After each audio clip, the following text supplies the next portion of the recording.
గిడ్డంగులు కట్టుకోవడానికి ఇంత చోటు చాలని మా చంద్రగిరి రాజు దగ్గర జోలపట్టి తిరుపు ఎత్తినప్పుడు ఎక్కడుంది రుథర్ఫోర్డ్ మీ బ్రిటిష్ సామ్రాజ్యం?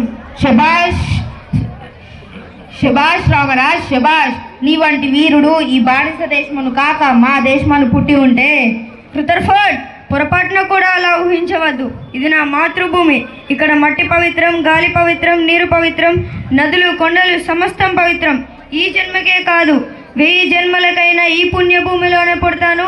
నా ప్రజల సముచ్చరానికే పాటుపడతాను. నీ దేశభక్తిని మెచ్చుకుంటుంది రామరాజ్. కానీ ఎదురులేని సైనిక శక్తి బ్రిటిష్ సైనిక శక్తిని ఎదిరించజాలవు. స్వాతంత్రం కొరకు చట్టబద్ధంగా ఆందోళన చేయవద్దు. ఒకనాటికి చక్రవర్తి మీకు స్వరాజ్యం ఇవ్వవచ్చు. స్వరాజ్యం ఒకరిస్తే పుచ్చుకునే బిచ్చం కాదు, పోరాడి గెలుచుకునే హక్కు. రక్త మాంసాలు దారబోసి రక్షించుకోవాల్సిన వరం.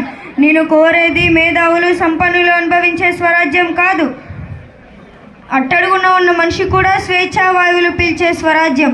ఎక్కడ భయానికి చావలేదో, ఎక్కడ ప్రతి మనిషి తల ఎత్తుకొని తిరగలడో, ఏది ద్వేష అసూయలకు అతీతమైన సంఘమో అలాంటి సంఘాన్ని, రామరాజ్యాన్ని నేను కోరుతున్నాను. రామరాజ్, ఆశకు లొంగవు, చట్టానికి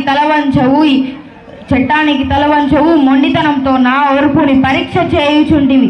అమూల్యమైన నీ ప్రాణమును తీయు వరకు బలవంతం చేయుచుంటివి. కొంచెం ఆలోచించు. ఆవేశం ఎండకు ఎండుతూ వానకు తడుస్తూ రేయింబవలు శ్రమించి ఒక అరపూట అన్నానికి నోచుకొని నిర్భాగ్యులు నా ప్రజలు. చాలని బట్టలు శరీరాన్ని కప్పుకోలేక అవమాన భారతంలో సిగ్గుపడుతూ తిరిగే నా చెల్లాళ్ళు. తాగడానికి తల్లిపాలు లేక, కనీసం గంజి కూడా లేక ఏడ్చి సొమ్మసిల్లిపోయే పసిబిడ్డలు. వారిని చూసి ఆవేశపడక, ఆవేదన పడక నీతో మంతనాలు చేయనా? నీ దుష్ట రాజ్యం నా జాతిని సర్వనాశనం చేసింది రుథర్ఫోర్డ్. ఆ కన్నీటి ప్రవాహాల్లో ఈ గుండె కరుడు కట్టింది. మీ పాలనపై పగపట్టింది. రేగిని అగ్ని జ్వాల చల్లారదు. ఆఖరి తలప్రాణి గడ్డ వదిలి పారిపోయేంత వరకు ఈ రక్త వర్షాలే, నిప్పుటెరలే, జీవన మరణ పోరాటమే. Stop it Raju, stop it. రాజద్రోహం. Shoot him. ఒక్క సీతారామరాజు చనిపోతే లక్షలాది సీతారామరాజులు ఉద్భవిస్తాడు. ఒక్కొక్క విప్లవ వీరుడై విజృంభించి బ్రిటిష్ సామ్రాజ్యపు పునాదులు పెళ్లగిస్తాడు. సీతారామరాజు ఓ వ్యక్తి కాదు, సమూహ శక్తి, సంగ్రామ భేరి, స్వాతంత్ర్య నినాదం.